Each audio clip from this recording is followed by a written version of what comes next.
Good afternoon and welcome to the session Diaspora Dialogue, A World of Our Own.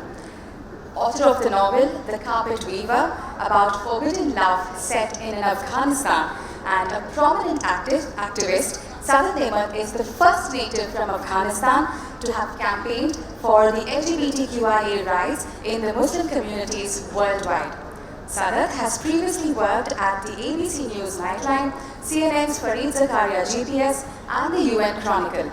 He has earned 6 university degrees, including graduate degrees from the Harvard, Columbia, and the Oxford. He is currently pursuing a master's degree in writing at the Johns Hopkins University and is working on a second novel, a cross-genre literary work that will appeal to readers of the dystopian speculative fiction.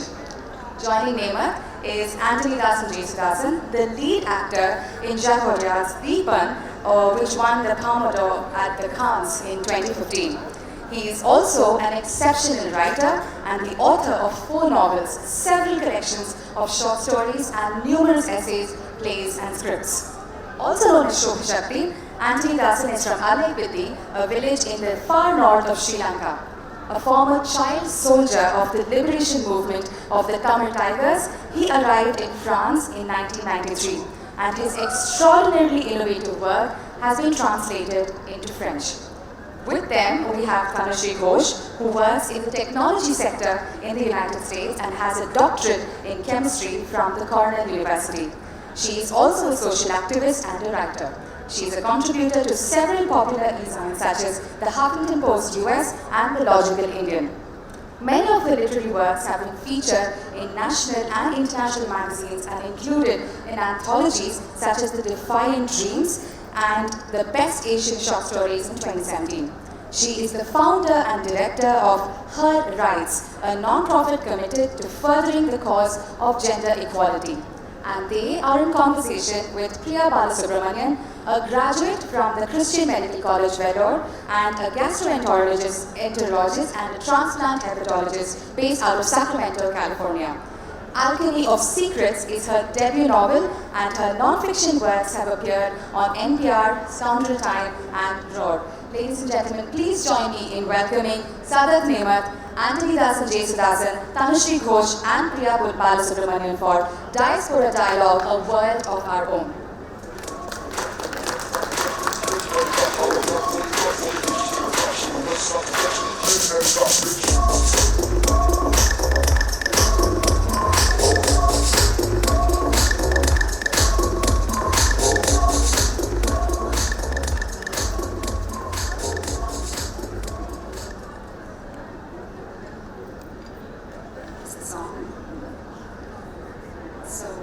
Welcome everyone. It's a real pleasure to be up on stage here with this set of accomplished writers.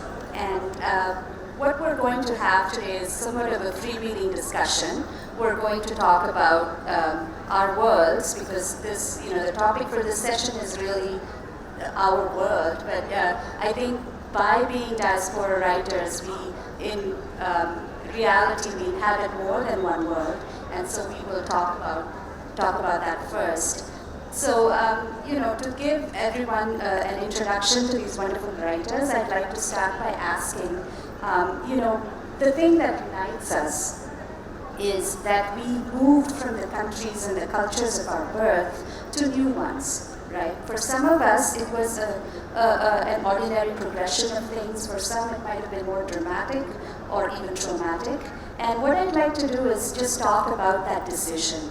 Was it yours to make? Did it happen for you? And we'll talk a little bit later on about how that affects your writing. But to start with, let's talk about how did you end up leaving? And we'll start with Nemat. Mine is a very complex history, but I'll try to make it as brief as possible for the sake of time. So my father was ambassador of Afghanistan to West Germany. It's 1984. We were living in the embassy. Can you hear me now? Okay, let me start over again. So it was 1984. We were living in Bonn, Germany.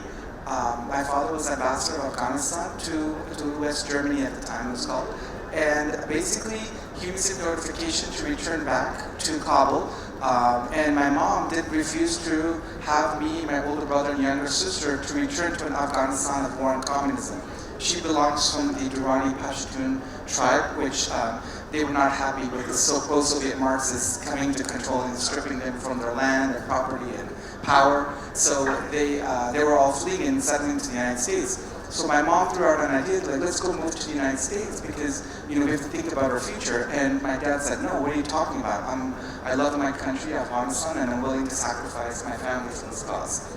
And so he returned and expected us to come, but my mom did the unthinkable, and based for an Afghan woman, especially in that time period. So Afghan women are portrayed in literature to be weak, and my mom basically said, I'm going to kidnap us and took us to the United States because she wanted us to live in a free country and be able to have a good life and not live in. She saw the future not going very well for this war that was going on between the Islamic Mujahideen and the pro-Soviet communists. That goes on to this day.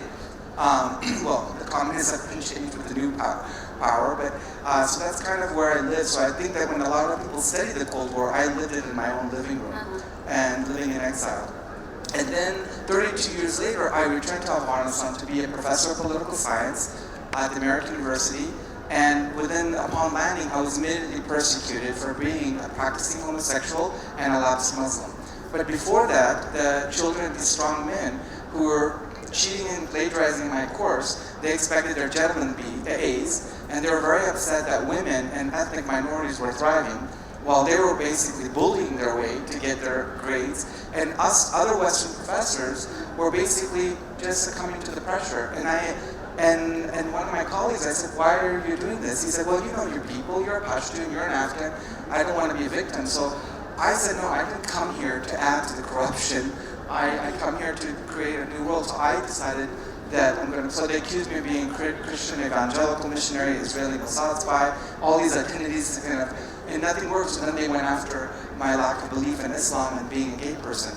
So after a year of promoting an underground LGBT movement and just gradually posting stuff on social media, I had gone to create a writing program. I was doing low residence in England, and then I went to New York to do my writing, to work on this novel, and I received a letter from Dr. Sharif Fayez, who's one of the founders, like, do not return, because we received notification from the government that if you do return to Afghanistan, they're going to criminalize you. And I said, well, I'm a U.S. citizen, that doesn't matter. You were born in Afghanistan, your parents are here, we're not going to let this fly. So you're going to put all of us in jeopardy. American University of Afghanistan is funded by the U.S. State Department, by USAID, and they were not able to protect me. So I had to basically leave the second time in my life. So basically I'm in perpetual exile.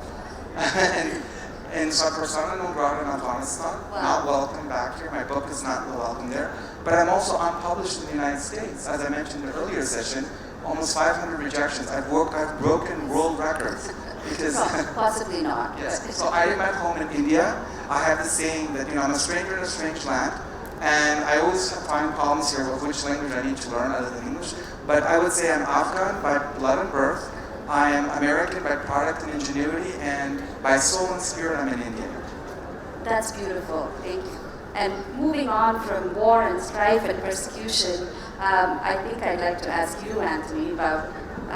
I'm familiar with some of your story, but please tell the audience how you left and how that affected your writing. Good afternoon all. I was born in Sri Lanka, north part of Sri Lanka, in minority Tamil community. When I was 7 years old, war started in Sri Lanka. I grew up in the war.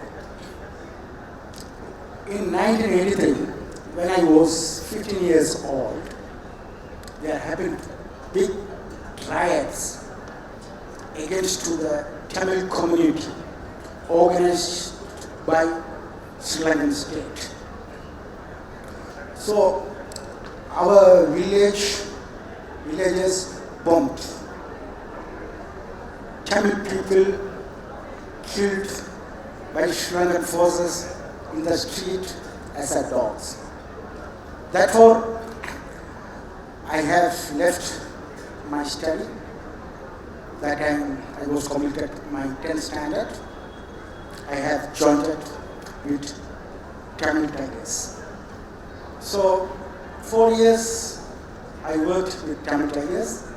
Then end of the 1986, I had some political contradiction with movement. I have left from movement. So after 6 months, India-Sri Lanka peace accord happened. Then the great Indian peacekeeping forces came to Sri Lanka. Next 2 years, black days for us. So many things happened. So many civilians killed by IPKF. So I escaped from my land. I went to the Colombo. Then I arrested by Sri Lankan government. I was in prison several months. Then when I released from prison, I ran away to Thailand.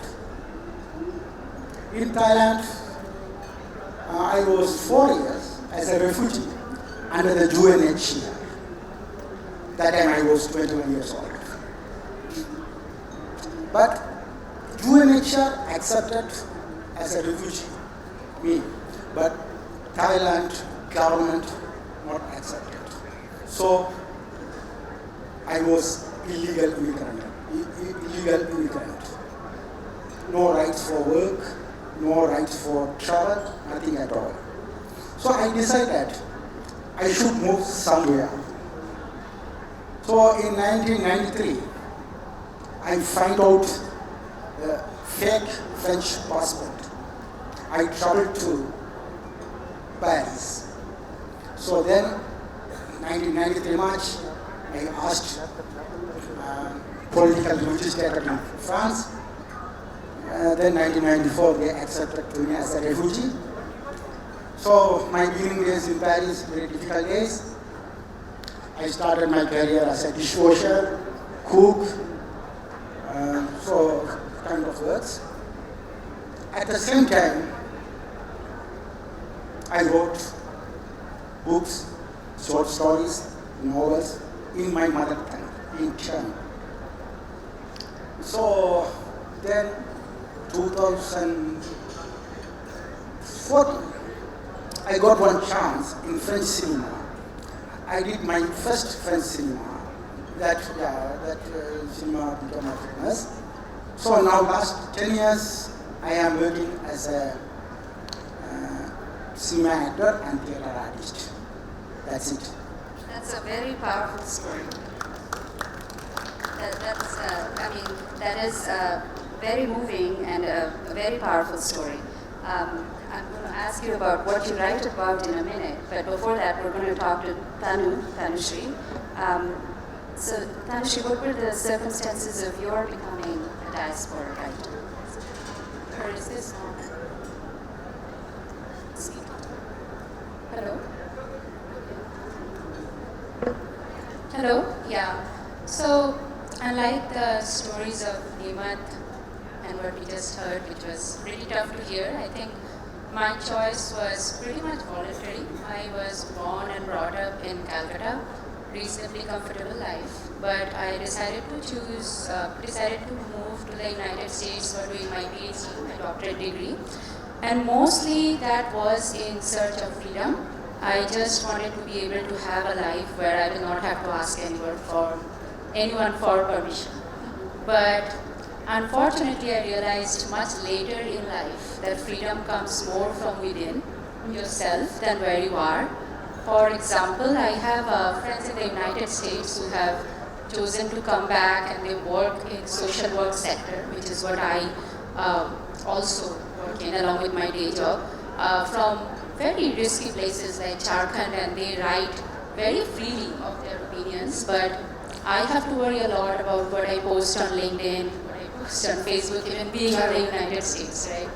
So some concepts in life take a little bit of time to develop, but when I was leaving India, I really thought that I want to be in a society where being a woman will not impede of me going out at night or doing whatever I want to do.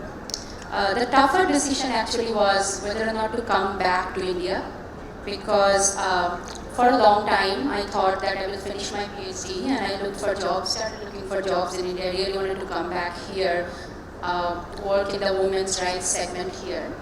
But unfortunately, my daughter was born the same year the Nirbhaya incident happened.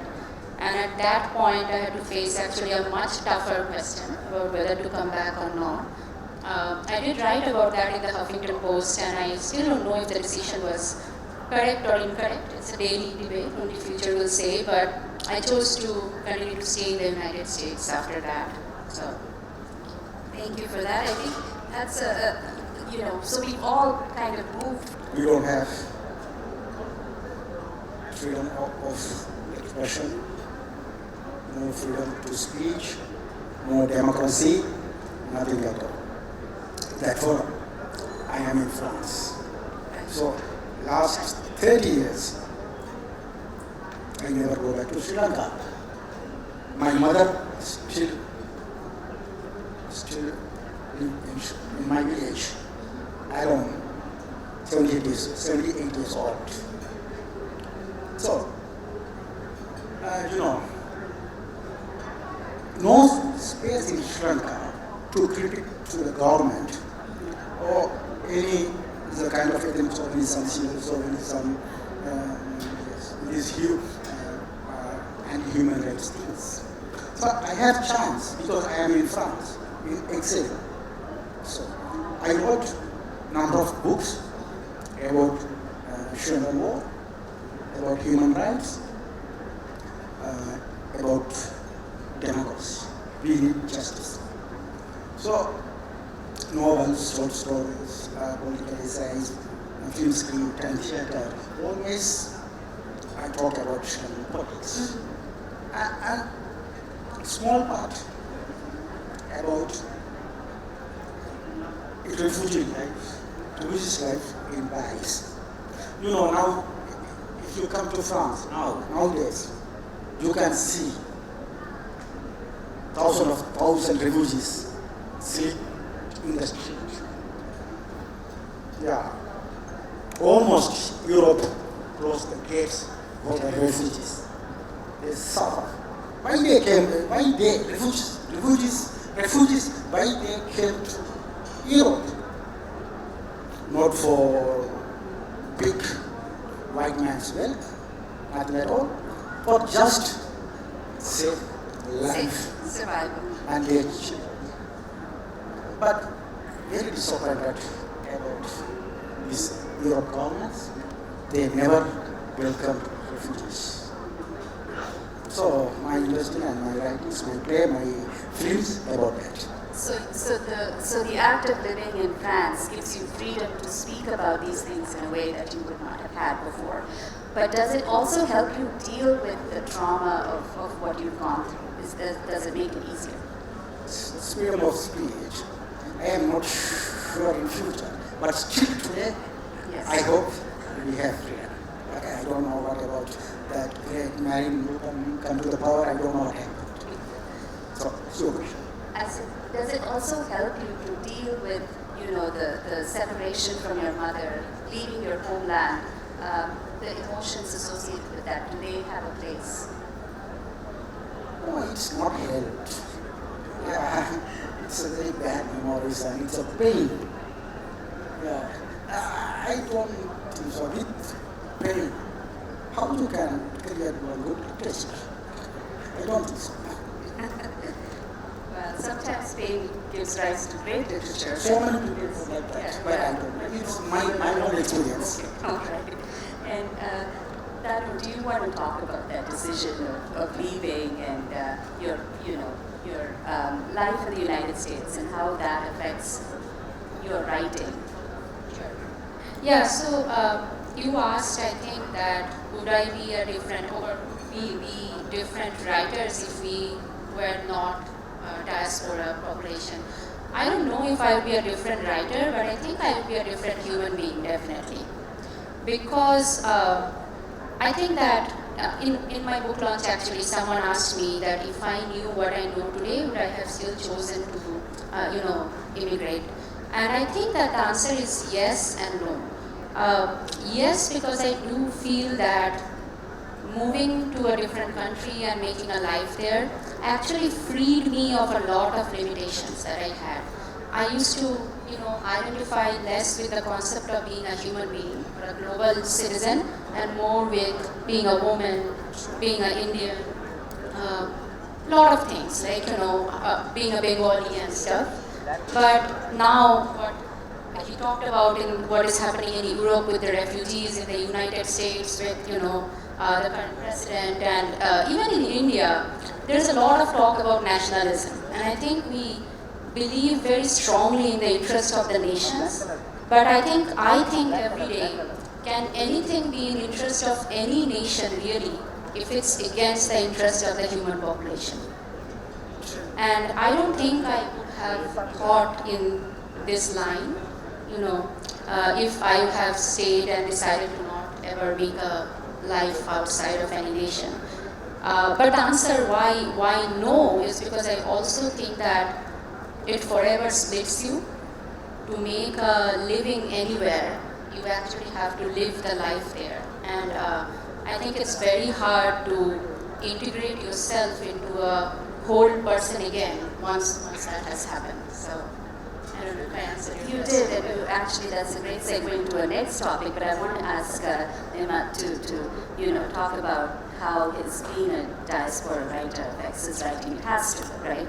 Yeah, I really like what Tanushree said, because you can't just, in your case, you can't physically go back, but all of us can't emotionally, spiritually go back to the old world, to the known world. We've charted into this unknown world, we've taken the risk, whether it was because it was forced upon us, or whether it was like yourself, Tanushee's experience, that she chose to go to a different place. And I think what's very important, I think, like you said, it's always within you to find it, but I think with leaving your comfort zone, leaving the culture you know, that's the best experience you can write. In the 20th century, the best American writers, Susan Sontag, James Baldwin, Ernest Hemingway, the list goes on, they all left the United States and met in Paris, and they left because I think they understood that to really understand your own culture, and as you have to leave that culture, leave that country, leave all the world that you know, leave what James Joyce and The Portrait of a Young Man as an Artist, which is a coming-of-age story of an artist, which is like an influence on mine, is basically leaving all those nets, that hold you back. And I think that, my book is also coming of age story like Sharon Salvador's Funny Boy, which is also set in Sri Lanka in the backdrop of war.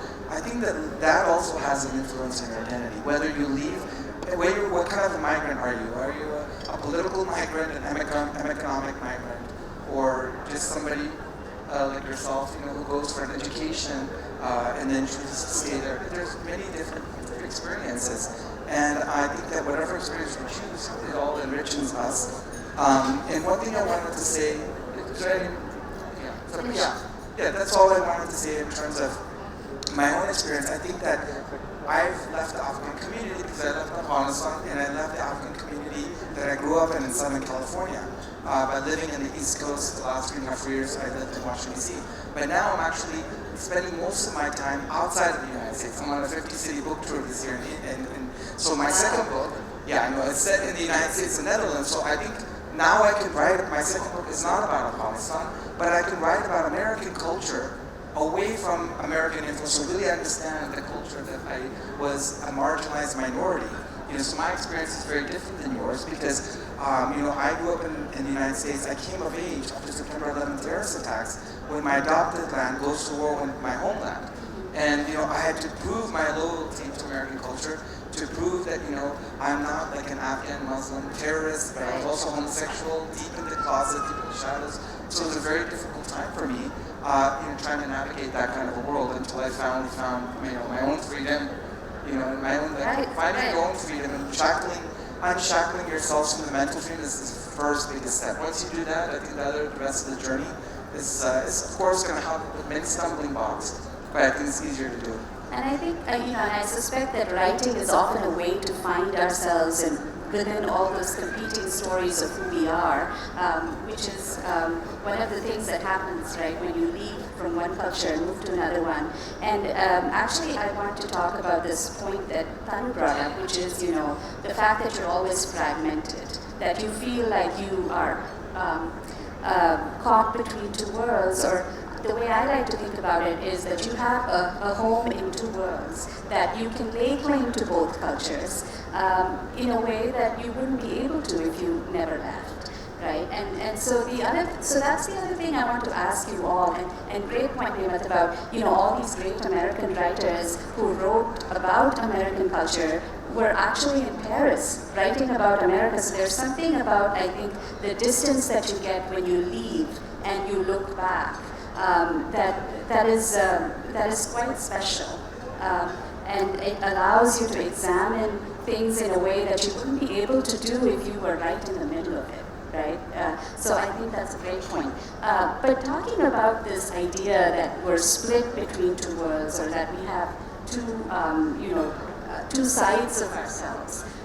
What do you think that is? Do you think that's an advantage? Do you think that's a detriment? I mean, on the one hand, there's, you have access to, like we said, a lot of material that you can write about, that you know intimately. And yet there is the question of authority, right? Are you able to write fearlessly about cultures that you left? Are you accepted? And what has your experience been? When I write, I don't write for anybody's gaze. I don't look at the white gaze, Islamic gaze, anybody else's gaze. I write. That's great. Yes, I don't wondering like who's going to read this. I think that's one interesting thing is that when a lot of many journalists who interviewed me when I came here for my release, who opened up to me off the record that, oh, I'm a member of the LGBT community, and I've always wanted to move to America so I could have this space. This is so crowded here, so there's no privacy. In India, like to go, the dream has always been to go to America. And they're like, you've really, like, in your book, you very subtly, in a very nuanced way, subverted the American dream for us. And now we're thinking, hey, maybe we shouldn't go. But because it's not in a forceful way. It's not like Behold the Dreamers, which is about the Cameroonian immigrant experience that happens right after the financial crisis. Or let's say like Karen Science, The Inheritance Clause, that's the premise. It's my character Tanushree, the same problems he has in Afghanistan and Pakistan refugee camp, and then he continues down there. So it's a very subtle, gradual way. And I think for me, having that double consciousness is very important. I've had one life in extreme rich and extreme poor at the same time. Living in this embassy with growing up with chauffeurs and having nanny and all this, and then going and being plunged with my mother. Taking us to the United States, she had to work menial jobs, minimum wage jobs, just to put food at the table. And we saw, I remember I was very young, I was only 5, but I remember what my childhood was like, seeing that transition. And it's always been that way ever since. When I came out of the closet, I was a professor at American University. But when I announced to the whole world on August 22nd, 2013, that I'm gay, I received thousands of curses and death threats. I received a fatwa from the mullahs in Afghanistan. All this stuff was on the internet, and I could not find a job in the United States. I was disavowed by most of my community, so I ended up in a homeless shelter in New York City. So I've lived this transitional life, constantly. I'm here. I'm sorry? Battling the forces. Battling the forces, living in limbo between, Afghan and American culture, Islamic and Western culture, and trying to find a reconcile who I am. But I think this has enriched my writing. And going forward, it will continue to do that because I think that this is the greatest blessing I've ever been given. You make a great point about, we never really leave our demons behind.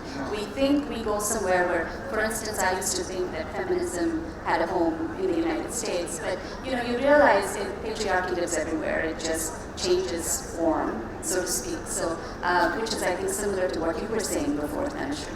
So, tell me about your perspective on being this, and you've referred to it before, maybe in less glowing terms than Nemat does. Tell me about how that affects your writing. Yeah, so, I think that it's a blessing to have this split identity, although it's very painful to live it daily. But I think it's ultimately a blessing because I think any kind of knowledge is really power. and being split gives you a lot of like knowledge that is really more perspective than knowledge. I think just like Nemat said that in my book also From Another Land, I have been asked and people have said that you killed the American dream for us. So that was not my intention, but I was more trying to make a point that look, it's a very human narrative after all, irrespective of where you are. For my personal experience, for example, before leaving India, growing up in India, we always used to hear all these things about, okay, corruption is so bad in India. We are the only ones in this world who cannot figure out how to get rid of corruption. So I really moved to the US thinking, okay, there is going to be no corruption at all. And then I figured out that they have just figured out how to legalize corruption. So I don't mean this as a bad thing for the United States necessarily, but I work with significant amount of contracts and stuff, and basically it's at a much higher level. What gets placed in a supermarket food store there, as we know, is actually dependent on what kind of language money can buy in a certain contract, right? So, however, United States also has many, many good things, and this is no way saying, okay, one nation is better than another. But I think perspective is very important to understand if a problem is a localized problem, a globalized problem, and therefore what can be done about it, right? So it promotes your understanding of these issues in a way that you wouldn't have if you just had one lens to look at. Right? Yeah, and another thing I should add here, so my first claim to fame really was this Huffington Post article that I wrote, which was how I decided not to move back to India after I had my daughter, because the Delhi gang rape at that time really affected me so much that for nights I couldn't sleep. I think many people relate to that, and that's when I opened my non-profit also. But interestingly, that article got about it went viral overnight. It got around 5K likes and a lot of shares, but interestingly I had managed to anger both Americans and Indians in the same articles. So Indians said that Western media is paying you to malign India. People actually don't know how much writers get paid or if anything pays or not. Huffington Post does not pay. No one pays, but for op-eds. But Indians' point was, look, we might have a problem. Why are you publishing that in a global stage? Americans' point was, well, if you didn't want to belong here anyways, then why are you wanting to belong here now, right? And this was very eye-opening to me. I learned a lot of personal lessons, and I actually feel that was a blessing. Feedback is always a gift. But I realized that people always take a very national point of view to a very human problem. Maybe not always, but there is a tendency most of the times, yeah. And that actually reminds me of a story in my own life, which I'm just going to indulge myself and tell. So when, this was 2 or 3 years ago when there was the march in Charlottesville where you had neo-Nazis brandishing sticky torches and walking the streets. And we had a president who refused to say that they were, he said they're good people on both sides. And for me, after living in the United States for like 20 odd years, that was like the ground had just shifted under my feet. I couldn't believe it was happening. And so I wrote this article for Scoundrel Time, which is, reflections on Charlottesville from a naturalized citizen. And very similar to your story, Tanushree, that actually went viral. It was shared over 1,000 times on Facebook, and I was hearing from people. But I have to say, and it ended on a dark note. That whole essay began with, why do you move to the United States, and why you do the things you do, how you grow to love your country, and then you find the rug jerked from under your feet at this point, right? And I think I was trying to make the point that there were people enabling the president, people that we went to work with, that we socialized with, who needed to say something. And ironically enough, there were all these different reactions to the article, which I think is somewhat emblematic of what we write and what people perceive it as. In the United States, most of my friends who are liberal, left-leaning, they were thrilled with it. And then, I found that it was being shared in India about, the United States is so horrible, look at how bad it is, and people advising me to come back. And, the reaction that I had was that's not, that the idea was that you'll never belong.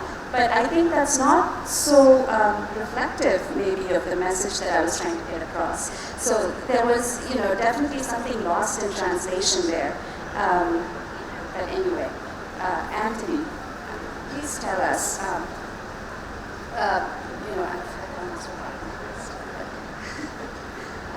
so do you think you would be a different writer if you were in Sri Lanka? You've had your whole life experience, but would you be able to say these things in Sri Lanka? And, do you feel like you have a foot in two worlds? Do you feel Sri Lankan at some points? Do you feel French at other points? Does that affect you? Or do you have a pretty firm identity?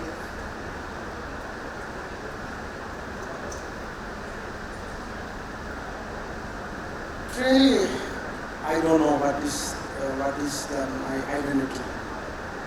Yeah, I was refugee in my own country.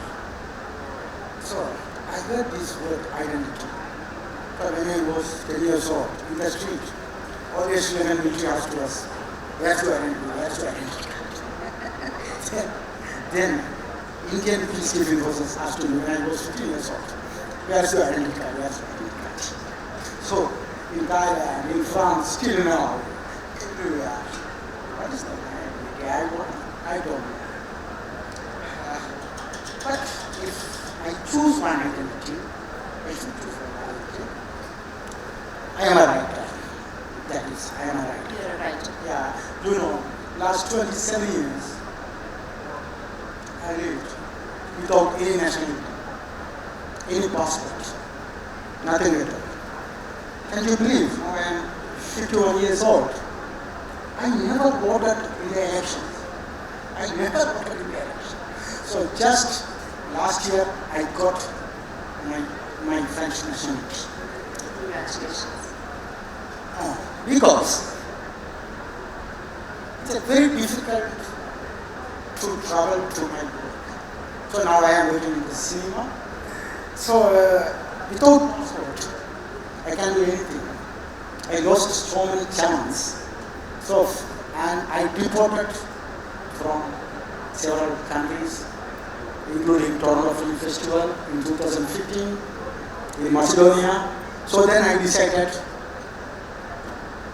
I should get a good passport. That's it. So that's it. So now I am living in France, last 28 years. But there are only one France. There are different things. So very honestly, I like friendship. Otherwise, I can escape from any country. Very easy. I know how I can cross the border without visa, without the passport. I know very well. So, I love French people. I love French artists. At the same time, I heard French bureaucracy. And you know what happened in France last 2 years with the German jackets. So it's a confuse. I don't know what is that now. I'm sorry. Well, being a writer is a great identity, and I think we can all agree that that's an identity we all share. And being warned about time, so very quickly, if you want to add to the identity, I notice both of you have your books up, and I should hold mine up as well. And if you want to say a few words about identity in this latest book that you have in your hand, we'll very quickly, a minute. Yeah, sure. So I think maybe to leave some time for Q&A or whatever, I'll be really quick. Yes, the book is all about identity. It's a collection of short stories which are actually connected in the end with 11 protagonists, and all of the stories are actually struggles for identity with some social problem, whether it's in India or in the US, highlighted in the background through that struggle.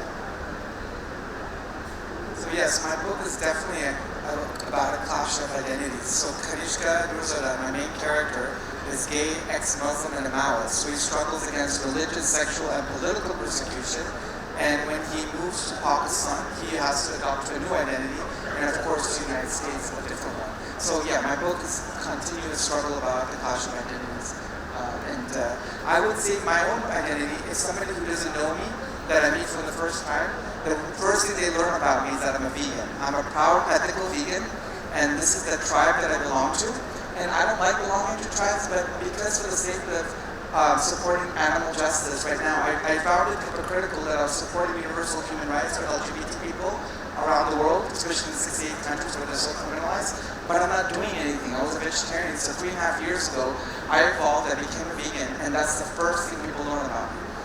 So I do this not only for expanding civil liberties to animals, I do this to reduce my global carbon footprint. I don't just talk about climate change, I take action. And also to basically reduce the healthcare costs. I'm doing my part and fighting against, cancer, diabetes, and other forms of dementia. So I'm very proud to make my vegan pitch to all of you. And I heard Bangalore has some really nice vegan restaurants. But how Indians perceive me, the readership treats me like a celebrity rock star novelist, which I also like. Enjoy it. So very quickly, this book, The Afternoon Secrets, is about my Indian identity, more so than any other identity that I have. It's set in Bangalore, and it follows a girl who's roughly the same age and had the same life experience as I did. It's not autobiographical, but people have told me it reads like a thriller. It's not a thriller, it's literary fiction, but that's my pitch. So please pick it up.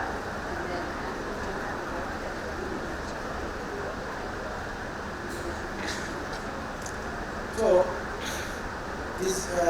now I am working on my 5th novel. This novel about my Thailand lives.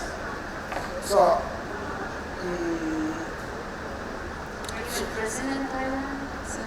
I was in prison in all South Asia. When I was in Singapore, I was here. For only the visa, was only recent. So, I started from my village in 1988 and I reached France 1993. So my traveling time was 5 years. So my next novel about these 5 years. Excellent. Look forward to reading it. And I think now we'll turn over to the audience for questions.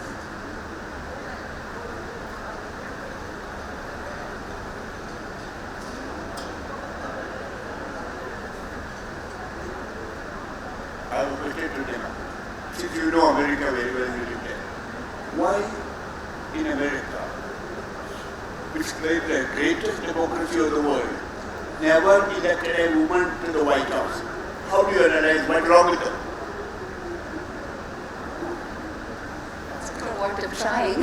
Yes, exactly. Well, what's really interesting is that when American women always telling me like, oh, look at how your country treats Afghan women and how the Muslim world treats Afghan women. I said, well, I think there's about 7 or 8 countries in the Muslim world who have had a head of state that was a woman. So even the ones that they're critical about, like the Muslim world, granted the Muslim world at the time that they did have heads of state were much more secular, liberal, and progressive than they are today, right? So that was a different time, and they had a political party. So going back to the United States, I think that, it is still a patriarchal society. It's still, in many ways, the United States is still a multicultural, rich, advanced society. But in other ways, it is still patriarchal. And so we also see that even women, but also people of color, look at the remaining candidates, all the people of color have all dropped out because they were not able to get the financial backing as the white candidates at the forefront of the Democratic thing. So this is a huge issue that we have in this country. But I think there is a silver lining, and thanks to Donald Trump, he had actually opened up. As much as Barack Obama opened up for people like me, I was empowered to write this book the day after Barack Obama secured the nomination, edging out Hillary Clinton from the Democratic Party. That was back in 2008. But at the same time, Emily's List, this organization, but Trump has actually opened the way for minorities too. Let me give you an example. Emily's List, which is an organization that women in the United States reach out to help them in their funding for elections. In 2016, 1,000 women who were running for office in the United States sought the help of homelessness. 2 years later, a midterm election, which is less, involvement in political politics in the general election, 33,000 women, contacted homelessness. So there is political movement. We will see a woman head of state of the United States. It's a matter of time. In our lifetimes. Yes, I think the new generation, I'm very hopeful with the millennials, that this kind of thing that we're moving towards a mixture of feminine and masculine energy, which India has had that history as well. If you look back at the mythologies, and you go back to the Kama Sutra chapter on homosexuality and everything, so I think that the world is this cloak of patriarchy that has ruled over Judeo-Christian society, Islamic, Hindu, Confucius. I think this is slowly dying. Comment to that. Maybe one more question.